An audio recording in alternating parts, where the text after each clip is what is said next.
네, 이렇게 만나뵙게 돼서 반갑습니다.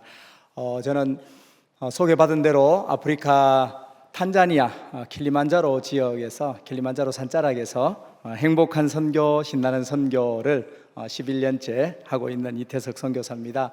먼저 저를 이렇게 깜냥이 안 되는데 저를 이렇게 귀한 자리에 설 수 있도록 자리를 마련해 주신 우리 선교회 임원들과 또 우리 당회 장로님들 그리고 당회장 목사님께 진심으로 감사를 드립니다. 저는 동부교회 파송 선교사도 아니고 협력 선교사도 아니지만 그래도 선교사니까 제가 하고 있는 사역, 어떻게 행복한 선교, 신나는 선교를 하고 있는지 그것을 먼저 간단하게 소개하고 준비한 말씀을 나누려고 합니다. 저희 사역은 예수님께서 이 땅에 선교사로 파송되어 오셔서 공생 사역을 하시는 동안 사역하셨던 그 내용, 거기에서 힌트를 얻어서 사역을 하고 있습니다. 마태복음 9장 35절 잘 아실 텐데 같이 한번 읽어 보겠습니다. 시작. 예수께서 모든 도시와 마을에 두루 다니사 그들의 회당에서 가르치시며 천국 복음을 전파하시며 모든 병과 모든 약한 것을 고치시니라. 네, 제가 이제 색깔을 약간 다르게 가르치시며 전파하시며 고치시니라라고 해놨는데 천국 복음을 전파하셔서 사람들을 살리셨습니다. 그리고 회당에서 가르치시면서 사람들을 키우셨죠. 그리고 모든 병과 약한 것들을 고치셨습니다. 사람을 살리고 키우고 고치는 생명사역을 예수님께서 이 땅에 계시는 동안 하셨습니다. 그래서 이 생명사역을 제 나름대로 저도 동신교회에서 사역을 하면서 부목사로 사역을 하면서 생명사역에 대해서 많이 고민도 했고 배우기도 했고 그것을 이제 재해석해서 저희 사역에 접목을 했습니다. 그것을 저는 3E 미션이라고 하는데 영어로 알파벳 E가 3개 들어갑니다. 이니셜이 첫 번째가 엘림 자립 선교죠. 그리고 두 번째가 에스라 인재 양성 사역입니다. 그리고 엠마오 이것은 사람을 키우고 고치는 치유 회복 사역입니다. 그래서 이것을 통해서 저는 사람을 살리고 키우고 고치는 사역을 해나가는데 복음으로 사람을 살렸습니다. 예수님은. 그런데 후진국에서 선교 사역을 하다 보니까 복음만 가지고는 사람들이 잘 받아들이지 않아요. 왜냐하면 당장 먹고 사는 문제가 굉장히 어렵기 때문이에요. 그래서 특별히 후진국 선교에서 놓치지 말아야 될 것은 빵과 복음이 같이 가야 된다는 겁니다. 그래서 먹고 사는 문제를 해결하기 위해서 어떻게 하면 좋을까? 저는 하나님께서 우리를 들어 쓰실 때 그 사람이 살아왔던 이력을 하나님께서는 버리지 않으신다고 믿습니다. 저는 시골에서 자랐어요. 그래서 아마도 이 결혼할 때까지 사역을 시작할 때까지 30년 시골에 살았던 이 이력을 하나님께서 들어서 사용하실 거다라고 생각을 해서 탄자니아에서 아주 곡창지대로 유명한 농사가 잘 되는 지역으로 유명한 킬리만자로 지역으로 찾아 들어갔습니다. 그래서 거기에서 농사를 지어요. 농사를 같이 이제 현지인들과 농사를 지으면서 먹고 사는 문제를 해결하는 거죠. 그리고 농사 짓는 법들을 가르치면서 이들이 자립할 수 있도록 그렇게 합니다. 농사는 한국 야채, 한국 과일 이런 것들 예를 들자면 무, 대파, 쪽파 아니면 참외 이런 것들 농사를 짓습니다. 그래서 그 근처에 사는 한국 교민들한테 팔아요. 비싼 값에 팔죠. 한국 가격을 그대로 받으니까 아주 비쌉니다. 그리고 두부도 만들고요, 식혜도 만들고 닭 키워서 계란도 내고 오리 키워서 오리도 팔고 이렇게 해서 수익을 창출합니다. 그래서 그 수익으로 저희 유치원도 운영을 하고요, 중고등학생들 선발해서 저희 에스라 생활관 학사에 머물게 하면서 그 아이들 학용품도 사주고 그리고 같이 먹고 살고 그렇게 합니다.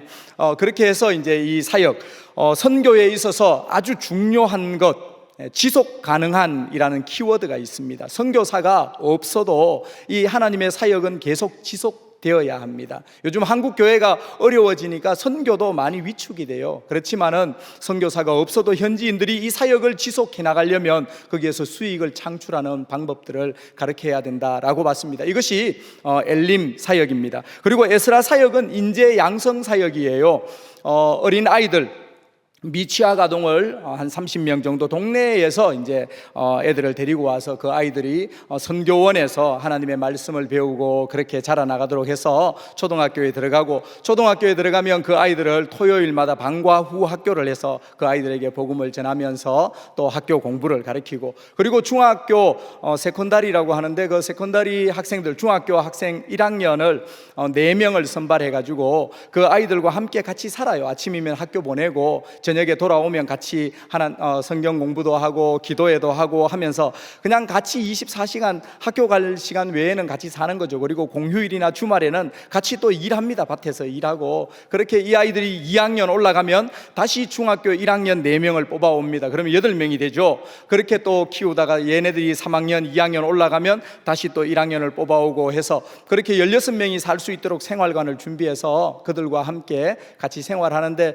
있다 보면 자기네들이 싫어서 나가는 애들도 있고요, 또 저희들이 도저히 어떻게 감당이 안 돼서 내보내는 애들도 있고, 그렇게 해서 항상 한 10여 명 아이들이 같이 사는데 이게 이제 5기까지 운영이 되었습니다. 그래서 벌써 1기 아이들은 대학 들어가서, 똑똑한 아이들은 의대, 법대, 공대 이런 데 가 있고요. 그리고 또 데리고 왔는데 한 100등 정도 하는 애를 데리고 왔는데 1년, 2년 더 하면서 200등, 300등 떨어지는 애들도 있어요. 그런 애들은 이제 공부에 장기가 없다 해서 그 아이들 이제 장기를 보고 용접도 가르치고 또 건축일도 가르치고 이렇게 기술학교에 보내가지고, 그래서 그 아이들이 또 사회 현장에 나가서 일할 수 있도록 그렇게 도와줍니다. 이것이 저희는 이제 에스라 인재 양성 사역입니다. 그리고 마지막 엠마오는 치유 회복 사역인데, 이것은 이제 지역 교회를 개척해서 설립합니다. 지역 교회를 설립해서 이 교회가 지역 주민들에게 복음을 전하고 또 그들과 함께 울고 함께 웃고 하면서 신방도 하고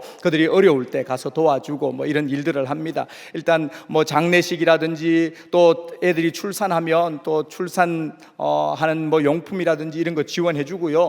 그리고 긴급 의료 지원, 예를 들면 부부 싸움 해가지고 아주머니가 농약을 마셨어요. 그러면 방법 없죠. 시골에 도시로 나갈 수 있는 방법 없습니다. 그대로 두면 죽어요. 그럴 때 동네에 차 있는 집이라고는 선교사 집밖에 없으니까 제가 가서 차에 태워가지고 시내까지 나가가지고 응급 지원해 주고요. 그렇게 해서 둘 살렸네요.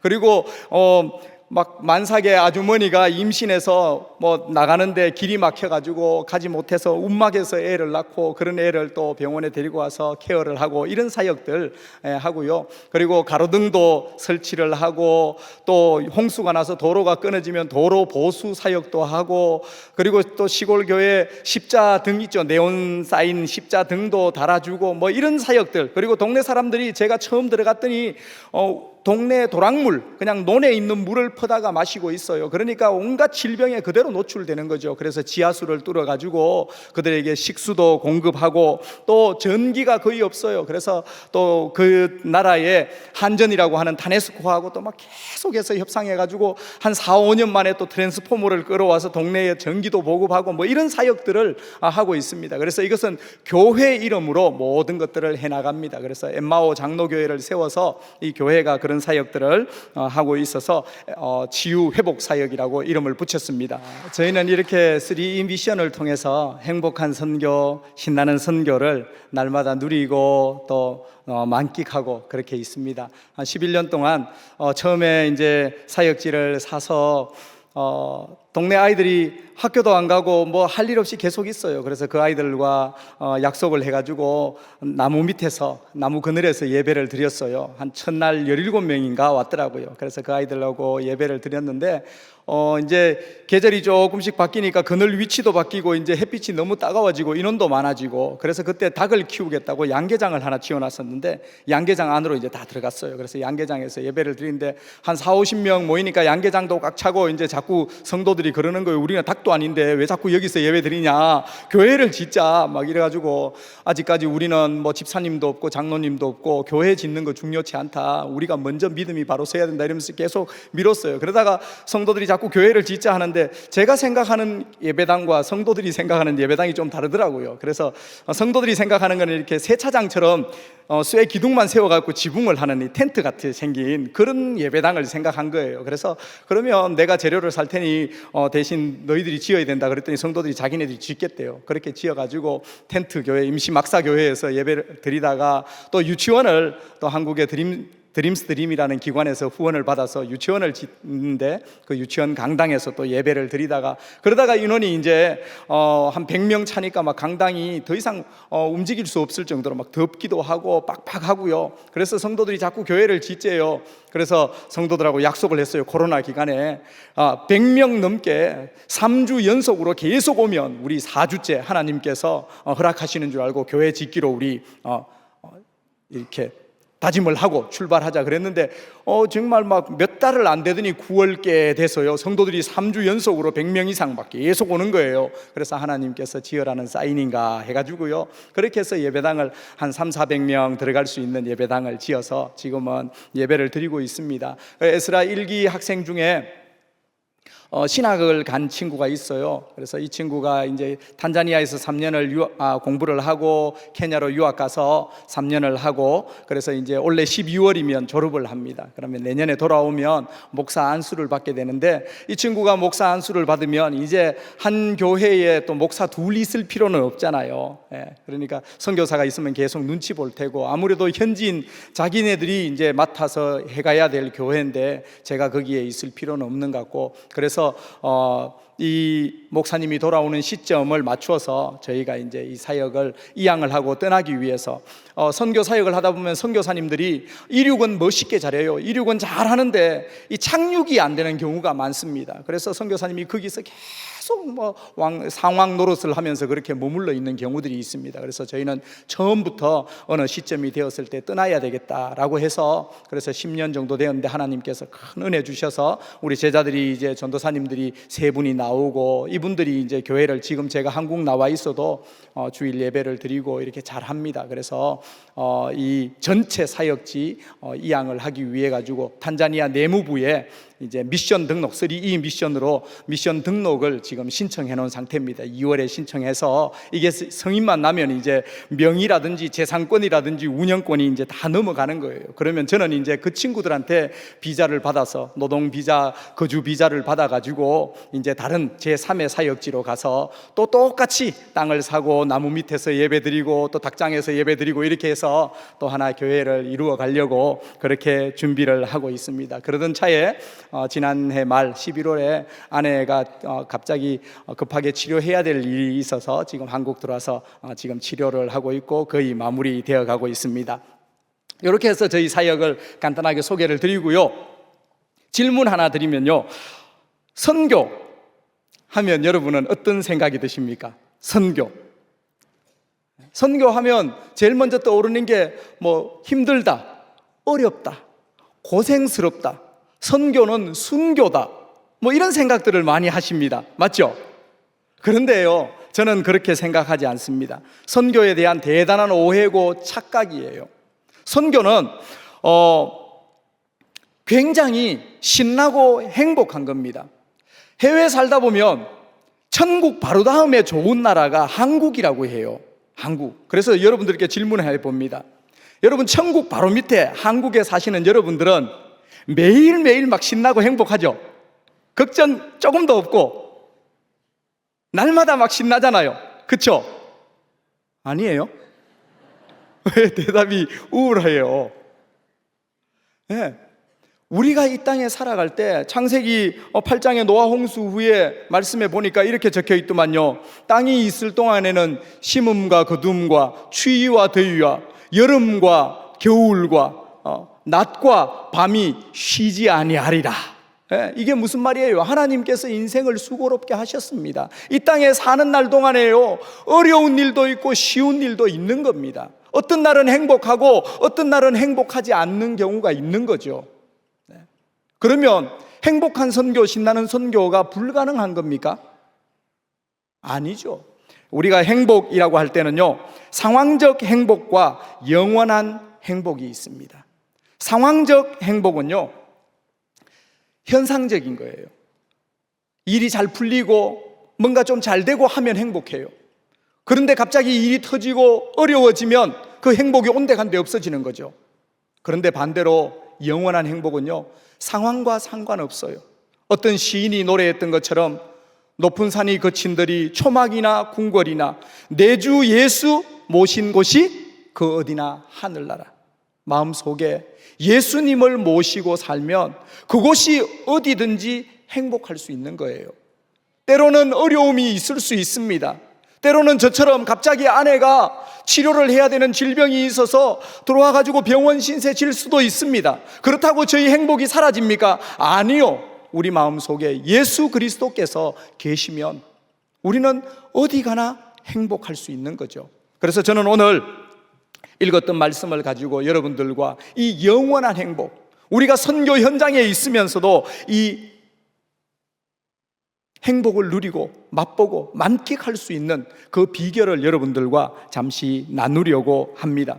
오늘 본문이 그것을 가장 잘 설명한다고 저는 봅니다. 오늘 본문 10절을 먼저 한번 보시면요, 도둑이 오는 것은 이라고 시작을 합니다. 도둑이 오는 것은 도둑질하고 죽이고 멸망시키려는 것뿐이요 라고 시작하는데, 여기서 도둑이라고 할 때 우리가 오해하면 안 되는 부분이 하나 있습니다.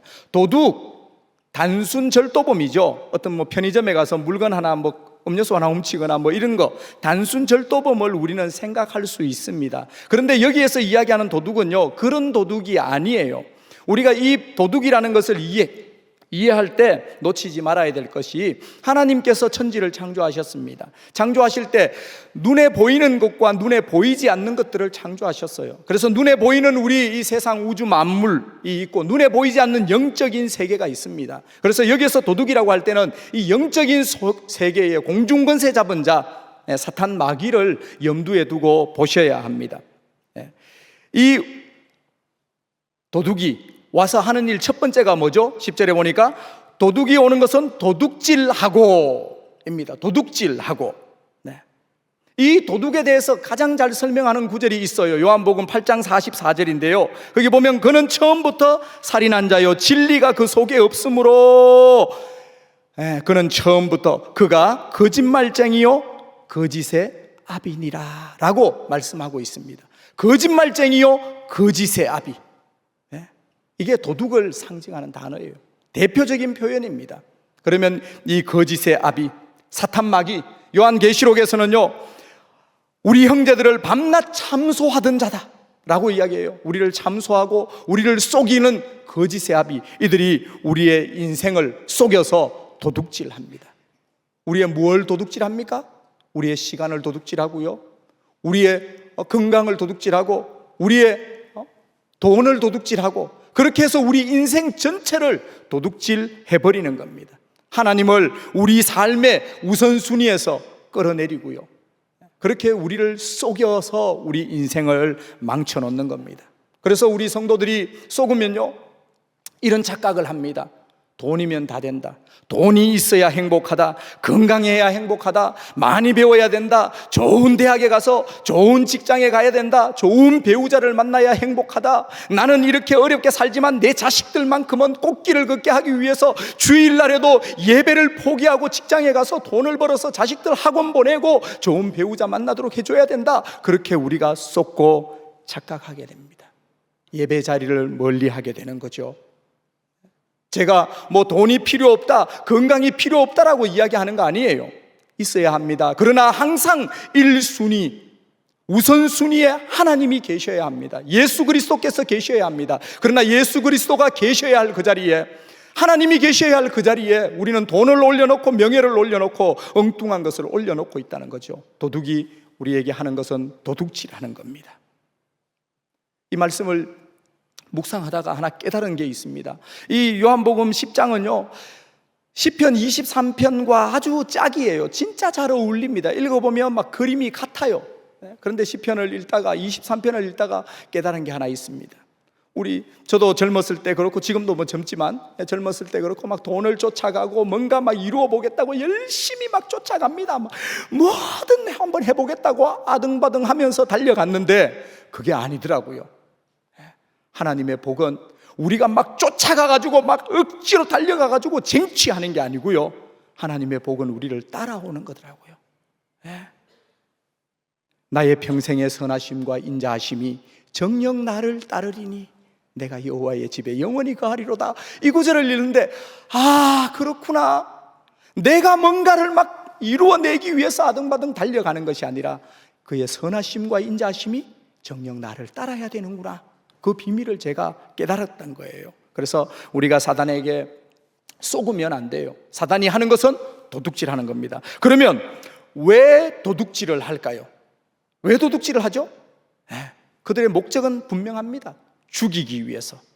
여기에서 우리는 알아야 돼요. 앞에서 제가 도둑이 단순 절도범이 아니라고 했어요. 왜냐하면 단순 절도범은 사람을 죽이지 않아요. 멸망시키지 않습니다. 그러니까 뒤에 구절이 해석이 안 되는 거예요. 이 도둑을 그냥 단순 절도범, 이 현상범으로 봐버리면, 그러니까 이거는 영적으로 바라봐야 되는 거죠. 그래서 이 도둑이 오는 것은요, 죽이는 겁니다.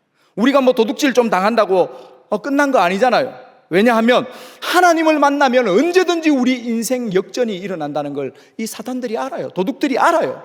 그러니까 우리를 어떻게든 하나님과 단절시키려고 애를 씁니다.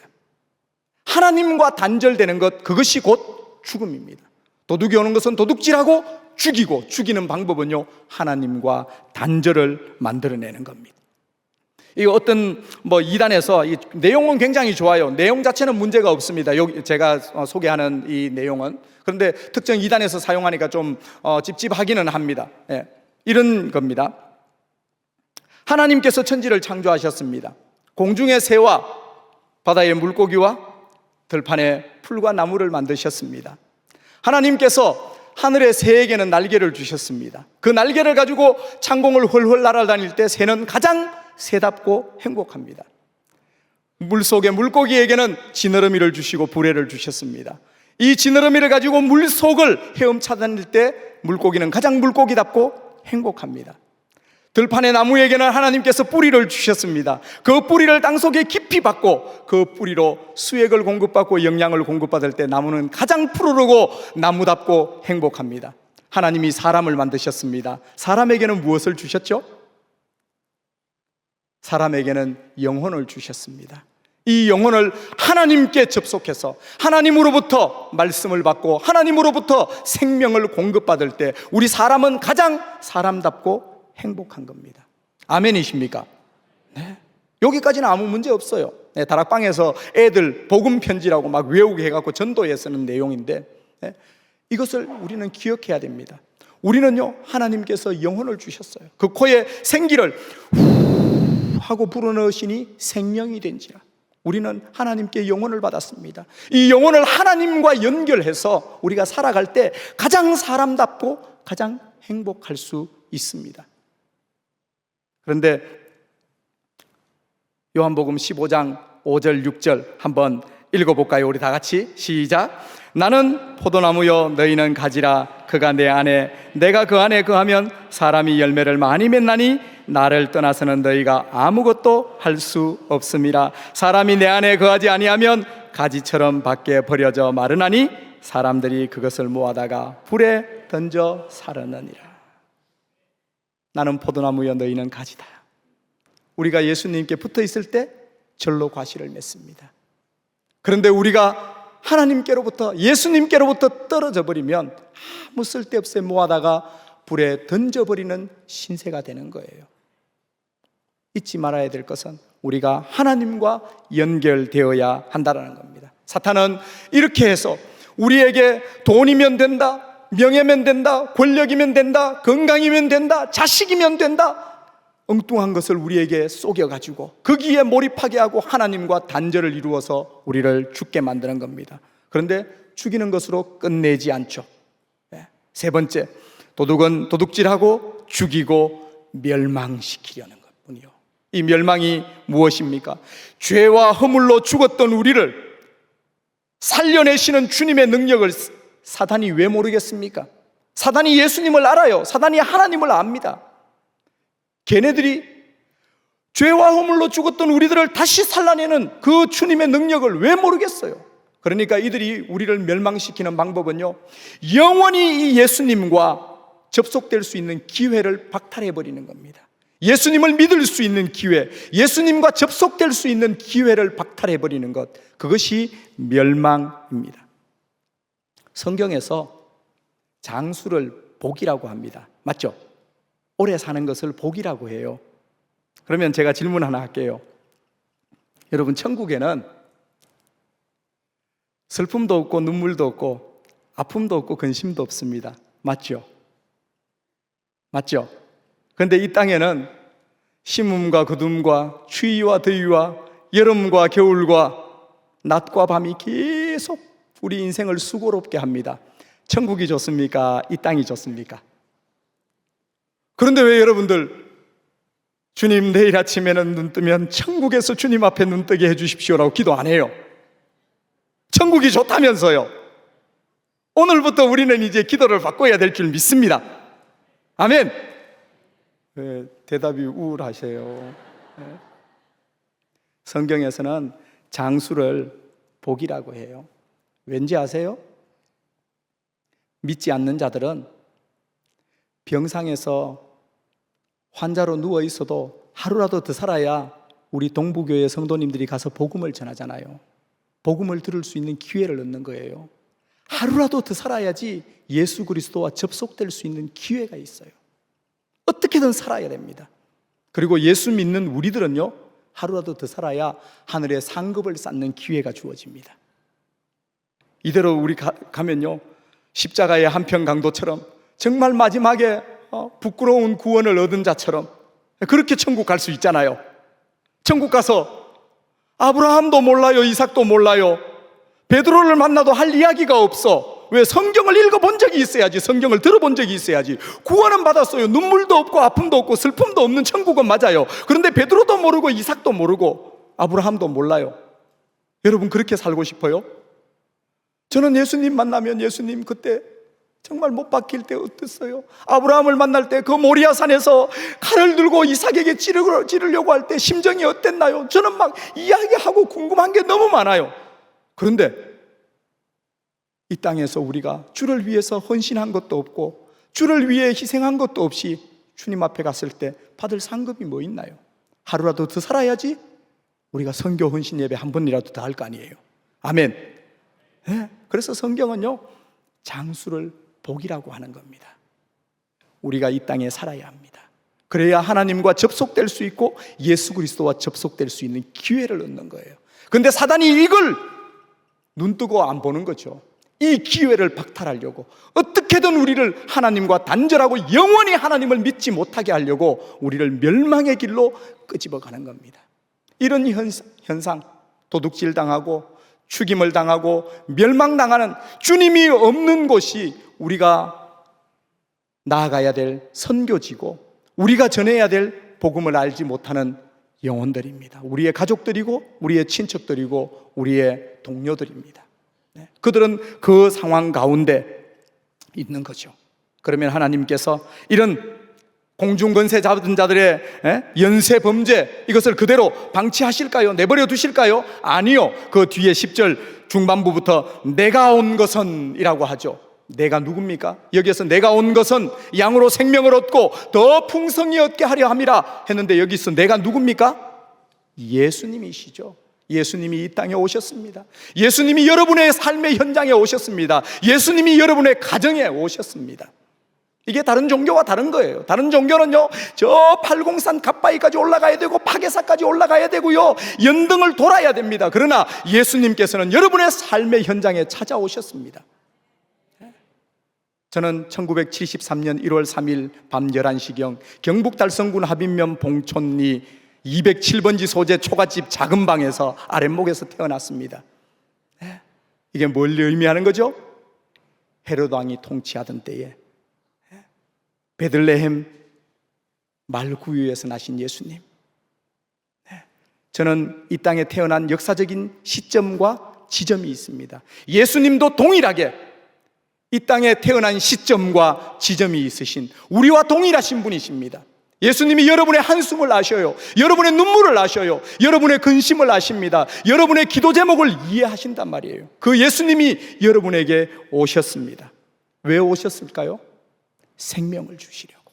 더 이상 도둑에게 도둑질 당하고 죽이고 멸망당하지 않게 하려고 생명을 주시려고 왔습니다. 우리를 하나님과 단절된 상태로 고아와 같이 버려두지 아니하시고 이 땅에 오셨습니다. 예수께서 이르시되 내가 곧 길이요 진리요 생명이니 나로 말미암지 않고는 아버지께로 올 자가 없느니라. 하나님과 연결시켜 주기 위해서 우리에게 친히 십자가의 다리가 되어 주셨습니다. 그런데 이 생명, 길을 잃은 자에게 길이 되어 주시고 방황하는 자에게 진리가 되어 주시고 우리에게 생명을 주시는 이 생명이요, 그냥 생명 하나만 주는 것이 아니라 더 풍성히 주신다라고 성경에는 말씀하고 있습니다. 생명이라고 다 똑같은 생명이 아니에요. 제가 아내 치료 때문에 요양병원에 잠깐 있어요. 그런데 거기 보니까 노인 요양병동도 있어요. 병실에 가면 산소호흡기를 의지해서 숨을 겨우 힘겹게 숨을 쉬고 계시는 분들이 있습니다. 그런데요, 저희 아들은 학교에서 막 축구화를 신고 운동장을 달리면서 축구를 하고 막 땀을 뻘뻘 흘리면서 거친 숨을 쉬어도 다음날 거뜬하게 일어나는 생명도 있어요. 자, 병성에서 산소호흡기를 의지해서 생명을 가진 분과 운동장에서 거침없이 달리는 생명과 동일한가요? 아니죠. 똑같은 생명이 아닌 거예요. 우리가 생명이라고 할 때 항상 질과 양을 생각해야 됩니다. 여기에서 이야기하는 생명, 예수님이 주시는 생명, 겨우 그냥 하루하루 살아가는 마지못해서 산다, 죽지 못해 산다, 그게 아니에요. 생생팔팔한 예수 그리스도 안에서 할 수 있거든이 무슨 말이냐, 믿는 자에게는 능치 못한 일이 없느니라 라고 하면서 강한 믿음을 가지고 나아가는 그 믿음, 생명, 그것을 이야기하는 거죠. 그리고 그 생명만으로 끝나는 것이 아니라 더 풍성, 다른 곳으로 흘러 넘치는 그런 생명도 있는 겁니다. 몸에 건강에 아주 좋은 것이 인삼이라죠. 인삼보다 더 좋은 게 있대요. 홍삼. 홍삼보다 더 좋은 게 있대요. 산삼. 산삼보다 더 좋은 게 있는 거 아세요? 산삼보다 더 좋은 게 풍삼입니다. 풍삼. 오늘 여기 나오는 풍성한 삶, 생명을 얻고 더 풍성히 얻게 하려는 것이라 풍요로운 삶, 풍성한 삶, 풍삼. 예수님께서는 우리에게 이 풍삼을 주시기를 원하십니다. 그래서 9절 보십시오. 이 풍삼을 잘 설명하고 있어요. 내가 문이니 누구든지 나로 말미암아 들어가면 구원을 받고 또는 들어가며 나오며 꼴을 얻으리라. 시편 기자가 고백하는 것처럼 여호와는 나의 목자시니 내가 부족함이 없으리로다. 그가 나를 푸른 초장에 푸른 풀밭에 누이시며 쉴만한 물가로 인도하신다. 그렇게 말씀하시잖아요. 이 풍성한 생명, 그것을 우리에게 주시기 위해서 예수님께서 오셨습니다. 그런데 중요한 것일수록 정말 제대로 전달해야 됩니다. 그냥 대충 줄 수 없는 거죠. 그래서 우리에게 확실하게 예수님께서 주시기를 원하십니다. 저희 아들, 이 둘째 아들이 이제 군대 갈 나이가 됐어요. 그래서 병영 통지서가 집으로 왔는데 집에 아무도 없었던 거예요. 그러니까 우체국 그 아저씨가 이걸 딱 붙여놨어요. 등기. 어느 우체국, 달성 우체국 어디로 와가지고 이걸 수령해 가시오 하면서 딱지를 딱 붙여놨더라고. 등기로 딱 보내는 거예요. 왜요? 중요하니까. 이거는 전달이 안 되면 안 되는 거야. 그래서 반드시 전달되어야 되는 것은요, 누구에게 언제 전달되어야 되는가, 그것이 분명하게 붙어 있습니다. 그래서 오늘 말씀 9절에 보면요, 내가 문이니 누구든지 라고, 누가 이 풍성한 생명 풍삼을 받아야 되는가, 누가 받아야 되는가, 그것을 우리에게 말씀하고 있습니다. 성경은 유대인이나 이방인이나 헬라인이나 야만인이나 돈이 많거나 작거나 많이 배웠거나 적게 배웠거나 그런 구분을 일체 두지 않습니다. 내가 문이니, 누구든지 인생의 장애물로 거침돌로 막혀 있는 사람이 있느냐? 내가 문이다. 내가 문이다. 예수님이 말씀하시면서 누구든지 나로 말미암아 들어가면 구원을 받는다. 누구든지.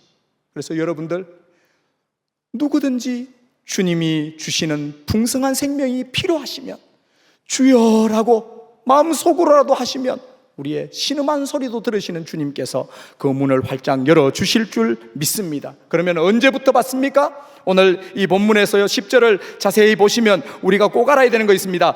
도둑이 오는 것은 했습니다. 이것은 현재형이에요. 도둑은요 계속 옵니다. 오늘만 우리를 속이는 게 아니에요. 오늘 예배 마치고 돌아갈 때 주차장에서 여러분들 또 속여가지고 막 성질을 막 돋구기도 해요. 그리고 집에 딱 갔는데 애가 또 막 여러분의 속을 막 속이기도 합니다. 도둑은요 계속 옵니다. 현재형이에요. 계속 속입니다. 그런데 예수님은요, 내가 온 것은, 이것은 한글에도 없고 영어에도 없는 시제입니다. 아우리스트 시제라고 무정 시제인데요, 이것은 미래 완료, 완료형 모든 것들을 포괄하는 그런 현재형과 과거형 비슷한 겁니다. 이거는요, 예수님께서 과거 어느 한 시점에 우리에게 오셨습니다. 우리 마음속에 오셨어요.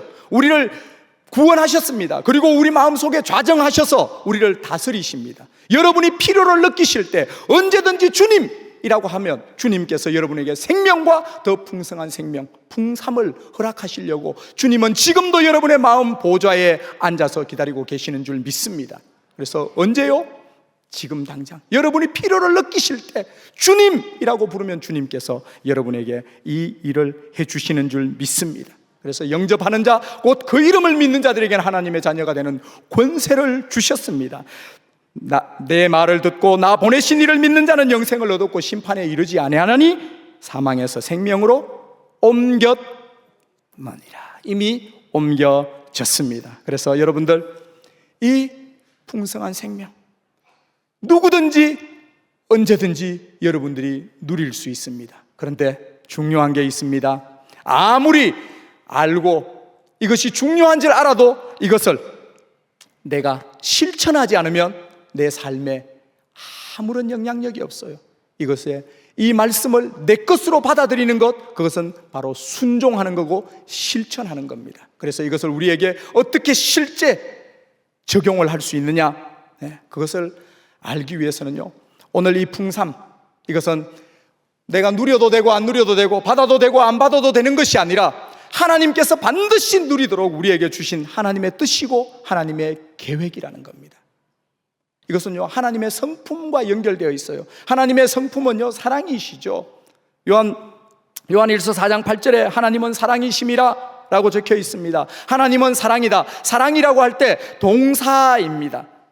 사랑은 명사가 아니죠. 동사, 행하는 거예요. 누구를 사랑하는 것이 사랑이라는 동사입니다. 그러면 질문 하나 하겠습니다. 하나님께서 누구를 사랑하시죠? 누구를 사랑하시죠?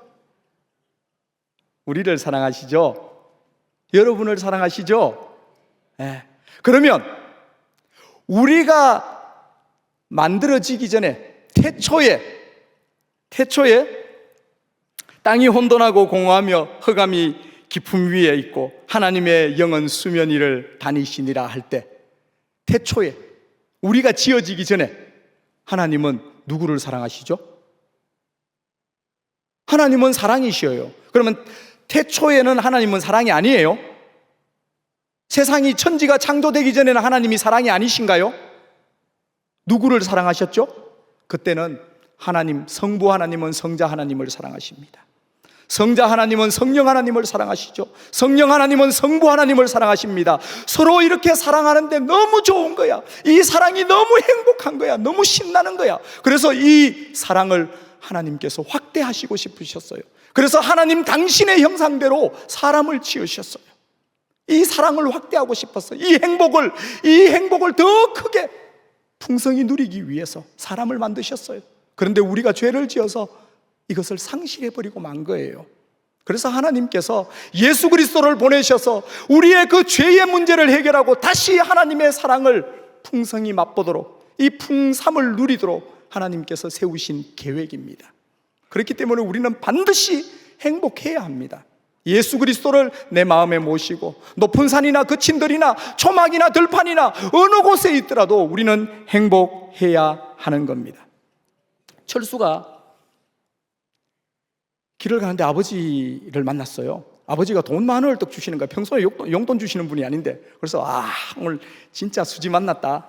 이거 가지고 편의점 가서 컵라면도 먹고 핫바도 사 먹고 음료수도 마시고 해야지 하는데, 저쪽에 동생 영수가 오는 거야. 형님아, 컵라면이 막 저 멀리 떠나가는 거예요. 둘이 나눠 먹으려면 이제 5,000원 갖고 해결해야 되잖아요. 그래가지고 이거 어떡하지 이러는데, 저쪽에서 동생 만수가 형님아 하고 또 달려오는 거예요. 이제 셋이 나눠 먹어야 돼. 풍성이 사라진 거예요. 그런데 갑자기 둘째 영수가요, 형님아, 나 오다가 아빠 만났는데 아빠가 돈 10,000원 줬다. 근데 만수가 나도 받았는데 이러는 거예요. 갑자기 30,000원이 됐습니다. 다시 꿈꿀 수 있는 거죠. 컵라면, 핫바, 음료수, 그죠? 이것을 기억하셔야 됩니다. 여러분이 오늘 여기에서 풍삼에 대해서 배웠습니다. 알았습니다. 나도 정말 풍성한 삶을 누려야 되겠다, 풍성한 생명을 누려야 되겠다. 그리고 집에 갔는데 믿지 않는 가족, 믿지 않는 자녀들, 믿지 않는 부모님들이 있어요. 그러면 그분들과 이걸 나누면요, 이 생명이 약해지고 다시 또 힘이 없어지는 거예요. 그래서 우리는요, 우리 주변의 사람들, 이 사람들에게도 계속해서 이 생명을 나눠줘야 돼요. 예수 그리스도를 연결해줘야 돼요. 그래서 그들도 생명이 풍성할 때 우리가 생생팔팔하고 넘치는 풍성함을 누릴 수 있는 줄 믿습니다. 이게 바로 선교입니다. 우리 한국은 복음을 자유롭게 믿을 수 있습니다. 복음을 받아들일 수 있어요. 그런데 비행기를 타고 1시간, 2시간, 10시간 떠나가면요, 어떤 나라에는 복음의 복자도, 예수의 옛자도 꺼내지 못하는 나라가 있습니다. 예수님을 믿다가 핍박을 당하는 나라가 있습니다. 아직도 예수님을 몰라서 도둑에게 도둑질 당하고 죽이고 멸망당하는 곳이 있습니다. 그들에게 우리가 복음을 전해야 그들이 행복하고 우리도 행복할 때 우리 모두가 풍성한 행복을 누릴 수 있는 거예요. 나만 잘 믿는다고, 나만 믿겠다고, 나만 기도하고, 나만 복 받는다고 그렇게 하면요, 우리의 행복은 풍성해질 수 없는 겁니다. 연못에 돌 하나를 던지면요, 물이 퍼져서 파문을 일으켜서 동심원을 그리면서 나가잖아요. 그것처럼 내가 행복해야 됩니다. 그리고 나와 24시간 같이 있는 나의 배우자, 내 아내가 행복해야 되죠. 내 아내가 행복하면 그 다음에 우리를 가장 밀착해서 보고 있는 우리 자녀들이 행복해야 됩니다.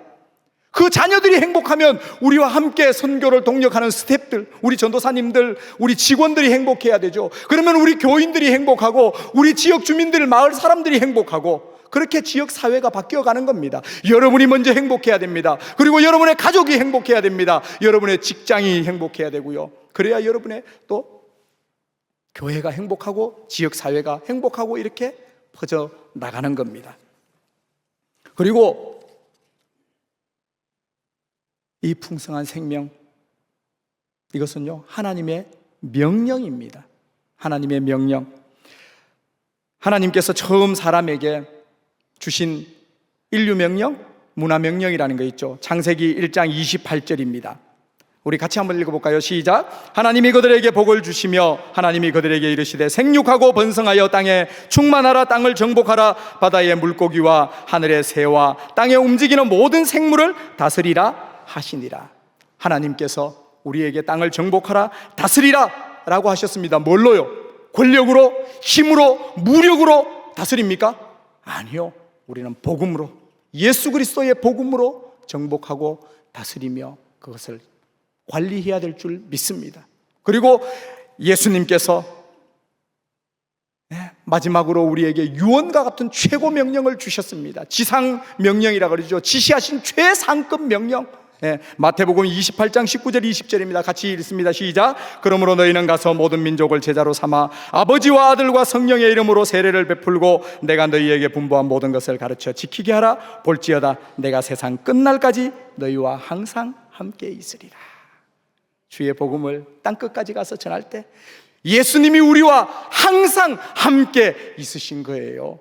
그리고 마지막으로 최후 명령이 있습니다. 사도행전 1장 8절이죠. 같이 읽습니다. 시작. 오직 성령이 너희에게 임하시면 너희가 권능을 받고 예루살렘과 온 유대와 사마리아와 땅끝까지 이르러 내 증인이 되리라 하시니라.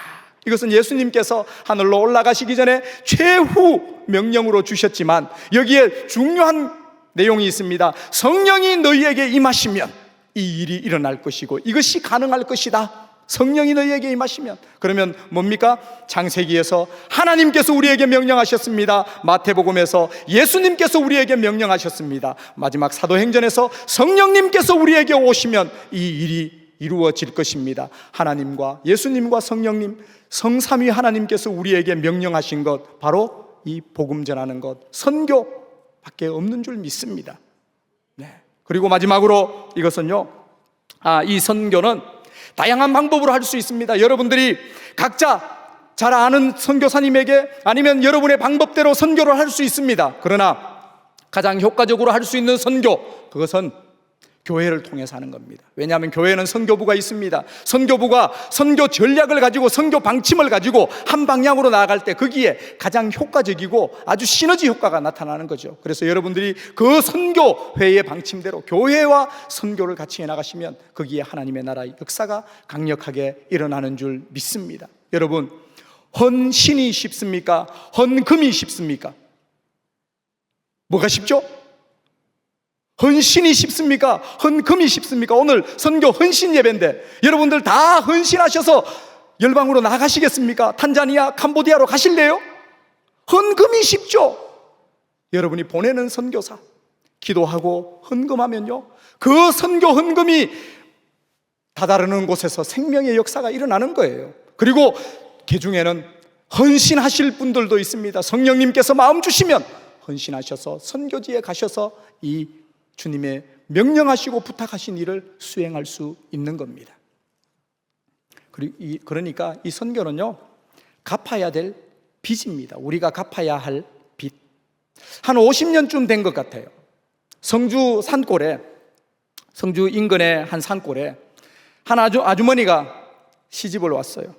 남편이 아주 막 덩치도 좋고 그래서 친정에서 입 하나 들겠다고 시집을 보냈는데, 남편이 몸도 좋고 막 일도 잘하는데 매일 술을 먹는 거예요. 술을 너무 많이 마셔요. 막 말술을 마시는 거예요. 그러다가 술병이 생겼어요. 막 위가 헐고 궤양이 생기고 막 그래 아픈 거예요. 그런데 동네 사람들이 술병에는 직효약이 소금물이라고 가르쳐 준 거예요. 그래서 집에 와가지고 박바가지에다 소금물을 진하게 탑니다. 그리고는 그 소금물을 마셨어요.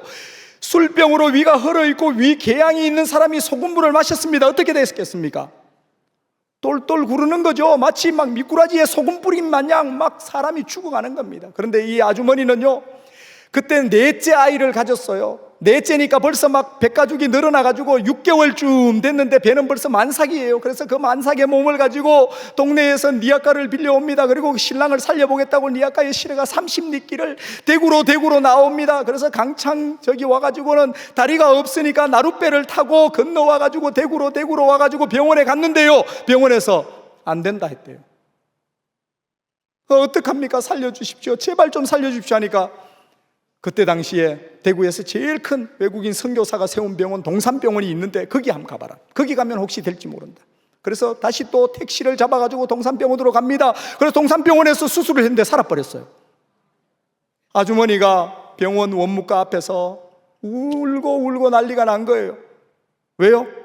병원비가 너무 많이 나와가지고 입원해 있는 동안 땅을 팔고 소를 팔고 했는데도 병원비 탕감이 안 되는 거예요. 그래 울고 있으니까 그 울고 있는 아주머니 뒤로 서양 할머니 한 명이 옵니다. 왜 이래 울고 있노?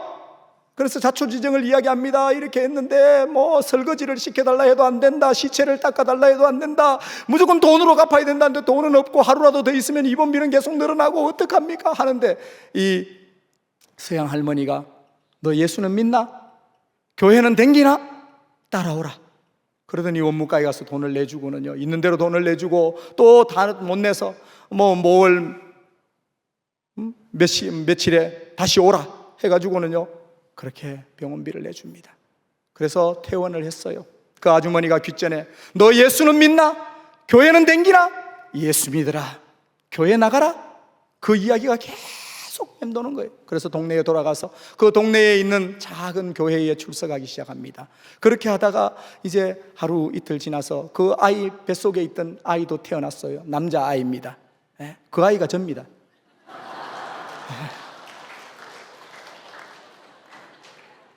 그래서 제가 이제 궁금하잖아요. 이 이야기를 듣고 나니까 이분이 도대체 누굴까? 그래가지고 동산병원에 근무하시는 분, 또 거기 이렇게 문화 해설하시는 분, 대구시에서 문화 해설하시는 분 찾아가가지고요, 제가 이야기를 했습니다. 이 이야기를 했더니 이분이 누군지 찾아주더만요. 네. 하워드 모펜 마포 화열이라고, 그러니까 여러분들 잘 아실 겁니다. 마포 삼열 선교사님, 저 평양 신학교에 아주 한국 선교에 있어서 아주 걸출한 인물이죠. 그분의 넷째 아들 마포 화열, 하워드 마펫. 예.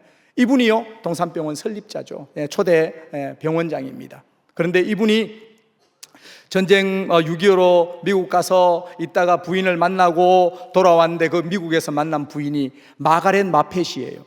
예, 이 마가렛 마펫, 그러니까 하워드 마펫 마포 화열 선교사님은 평양에서 태어났으니까 한국말을 잘해요. 네, 한국에서 나서 자랐으니까. 그런데 이 부인은 한국말이 어눌한 거예요. 그래서 이분이 돈을 내준 거예요. 그러니까 저는요, 태어날 때 이미 선교사의 후원으로 병원비를 받고 태어난 모태 택정 선교사입니다. 제가 모태 선교사로 태어난 거예요. 그래서 제가 탄자니아에 가가지고 지금 이 사역을 하는 겁니다. 농약 먹고 막 죽어가는 아줌마 병원 태워가고요, 애 태어나는 거 막 병원에 데리고 가가지고 애 받고요, 이런 일들을 하고 있는 거예요. 애들 공부시키고 가르치고 이런 사역들을 하는 겁니다. 사랑하는 여러분, 여러분이 오늘 선교 헌금하고 여러분이 기도하고 그거 하나도 공중에 뜨지 않고 땅에 떨어지지 않습니다. 하나님께서는 그것을 모아다가 어떤 한 선교사, 저 지구 반대편에 있는 한 선교사를 불러서 이 대한민국에 보내가지고 한 죽어가는 술꾼의 아들을 살려서 선교사로 만들어 활용하시는 것처럼 여러분의 헌신 하나님께서 공으로 쓰지 않습니다. 하나님께서는 거기에서 또 생명을 일으켜서 풍성한 생명이 되게 하시는 줄 믿습니다. 그 아버지가 아직 살아계셔요. 그 밑으로 23명이 있습니다.